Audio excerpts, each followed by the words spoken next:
Okay, good. I'm here to provide entertainment. It's making me red. I didn't put makeup on to look red. Oh, George. Right. I'm gonna just leave.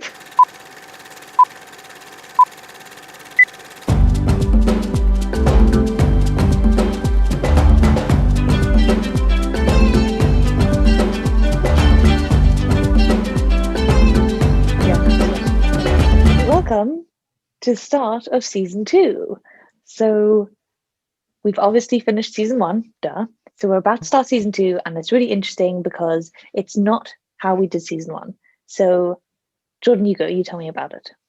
Yeah, so season 2 is packed with a lot of like really cool stuff. So we're gonna be on YouTube, about to be, on a different social media platform. So subscribe, subscribe. And then What do they say? If you're a blogger, you say like click the link down here to click the link in subscribe. our channel. Come on, Yeah. guys. Don't go past without subscribing. We need the followers. Gotta get this bread. Gotta get this bread. Guys, I'm trying to buy a ring light, so Yeah, we need equipment. If you guys want quality podcast, so apart from YouTube, we're also gonna be working with the Toyin Falala interviews, which is a really cool initiative that gives historical context to what's actually going on in Africa right now by interviewing some of Africa's leaders, scholars, activists, like a whole host of really interesting, high profile individuals. And yeah. yeah, so do you want to talk a little bit about that, Diana? So Jordan actually got involved with TFI way before I did. And Jordan was kind of cryptically asking me, like, so kind of, do you want to get involved? And I was like, what are you doing? And Jordan went to school with the person, Obina, who runs TFI.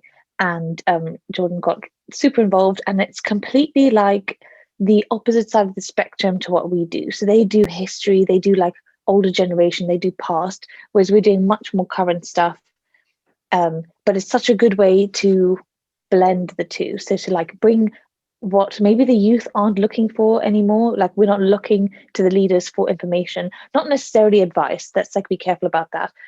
We can still criticize them, but we are learning from them so we can improve our future, I guess. And that's kind of where we come in to blend the youth and the history, I think. Yeah, exactly. So after the interviews, we have like a post discussion analysis with those who were guests, and also we can have like, other people who actually watch the interview and just talk about it. Like, what did you learn? Did you learn anything at all? How did you find it? And things like this. And so far, like the recordings we have have been very interesting. Yeah, definitely. So yeah, look out for that. And yeah, like what they're doing is really cool, I think personally, because yeah, we are going to be the youths of like the leaders of the future, as they told us from primary school. But the leaders who are there now are the ones that are still there now, and the ones like we interviewed. So far we've had some, like we already spoke to like two ex-presidents, and not everyone gets to be president. So the truth is, as critical as we are of their role, you have to be there to understand what it means to be there. So you have to still listen to what they have to say, and see what you can get from the information they have to, put out. And so far, I'd say personally, so Diana and I are on the research team. So we help like source information about the guests beforehand. So say we're going to speak like we spoke to Obasanjo, we'd go back, research about Nigeria. So that's the ex-president of Nigeria.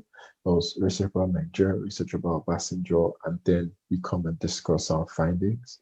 And Yeah. that helps us field questions for the actual interview. Then the really cool part is that we get to interview the guest depending sometimes. So I got to speak with Dr. Wolowo, and if you're Nigerian, you know who Chief Obafemi Awolowo is, and he's like the stage godfather, basically, Yeah. of Nigeria. What did they describe him as? The president Nigeria never had. Yeah, he's dope. Like he's like, if I don't know, like the equivalent of maybe like an MLK or something. Um, very very influential character. Like he's an like everyone knows him. Um, if you know, like, even if you don't know him, you know of him. So he's that big a deal. Um, but yeah, uh, Yeah, so it's been really interesting being.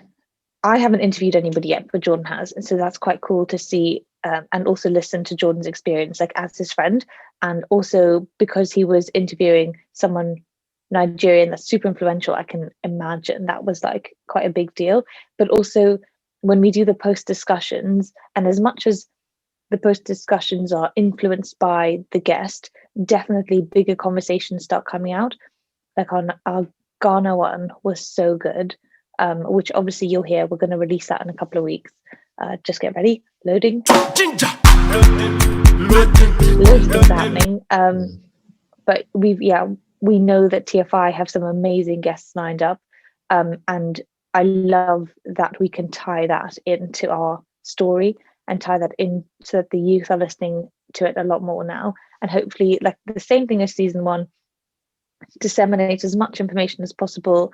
Um, like the point of this really is to learn from each other, I think, and having TFI allow us to sort of piggyback off their guests is so good for us, I think. yeah, and also the people within the group, you get to really speak with like-minded youths who are actually interested in politics somewhat, or Yeah, actually the growth of Africa. And you get to hear some really educated, intelligent people. that's hard facts because I remember one of maybe the last one we recorded, we had um Oben and Ajoke and Ndidi kind of just going at each other. And I was like, this, like, as much as they were just so passionate, and you could see, I think we were speaking about feminism, maybe. Yeah, we're speaking about a lot of different things, to be honest. I mean, it's just so interesting how it just naturally develops, and we have some really good conversations. Although they are influenced by the guest, they are not strictly about the guest. It becomes Yeah, like a bigger picture kind of conversation, yeah, and it is really good. And I know that what we've discussed before is kind of analyzing the guests' conversation. So obviously, because we have some politicians, we know that answer you gave us is extremely political. You didn't answer the question, and it's quite nice to see like people's reactions to that, especially the people that ask the questions. yeah. And also, it's important to consider that it doesn't mean we still can't be critical about the conversation. Mm, Um, Obviously, within wisdom, we should be critical about it, but like we can still be like Diana said, we didn't really feel we got answer to that question. And I think right now in Africa, and a lot of African countries, people are looking for answers. And um, we're trying to ourselves not be political as much as possible. I think that's of an course, important yeah. aspect. Yeah, like we don't want to be political. We want to be respectful, yes, but not political. Um, so I think I'm really looking forward to season two, and then that the post discussion analysis. And it doesn't mean that we're not going to go back to what we're doing already. Like we're still going to be Mama Africa. We're Mm. just taking a kind of like a different perspective now, while still learning about different countries and what's going on. I think it's also like a really important aspect of African culture, especially African politics, is we touch on this in one of the discussions that we have, that a certain group of people run politics in each country. And if you have their approval, you will very likely become president, kind of thing. And it's really interesting to see, not in the same way that Awolowo was the godfather of Nigeria, but there are current, like almost like mafia-like godfathers in different countries that really, really decide who is going to be in charge next. And it's important to see that perspective, I think. Important to recognize that it's not a very good quality that African countries have, and also how we can do better. And in a lot of the conversations, even the guests, Kufur was one of the first to say, like, how can you be criticizing from America when you should be in Ghana bettering the country? And although, we bring up brain drain quite a lot in these conversations, although he's right, he's also wrong. You've not made, for example, whatever various African countries have not been made to be attractive for people to come back to, and that's quite a good discussion to have. I love that discussion because I know I'm in that position. Would love to go back. Don't feel like I can go back. And so, hearing that amongst other people of the same sort of generation as us, having the same concerns, although some like Obina is like, I am going back, convinced, like no questions asked. And it's also important to hear that perspective and recognize, why does he feel different to sort of the rest of us? And it's so interesting. So it's not like one person talking. And it's interesting you brought up that, because Dr. Awolowo, someone asked her about it, and she had a different perspective, which was basically make the country conducive for people so that they don't have to leave the country. So instead of this kind of weird patriotism where you stay in a suffering position regardless of whatever the situation, she's saying just remove the suffering or remove the dire circumstances and actually make it conducive for them to grow and to learn so that they don't have to leave the country. So even the guests themselves have different perspectives, and we get to speak about this in more detail. And another important aspect is the fact that when you're speaking to people like presidents, you don't get to go back and forth. Nope. You get one go with your question. Better be a good question. Exactly. You gotta get the right one in. But when we come and we talk, we can actually go back and forth with each other and really see and learn and kind of dissect the answer as much as possible. And and then obviously we have our Mama Africa t-shirts. I was just about to say that. Look at my top. So mine's Jordan, you have to stand up for ages. Just give Jordan a minute to stretch up. Yo, look at it. It's so cool. It is so cool. Made in Africa, for Africans, by Africans. Exactly. Guys, authenticity, 100%. In fact, I love them. Like, it's really cool. So if you want a Mama Africa t-shirt, hit us up. Yeah. But so that's it. Season 2 is gonna be lit. And watch out. Like, stay tuned. And if you guys have any comments, questions, suggestions, subscribe and like all our social media accounts and leave comments. Wait, where's the bell going to be? I don't know.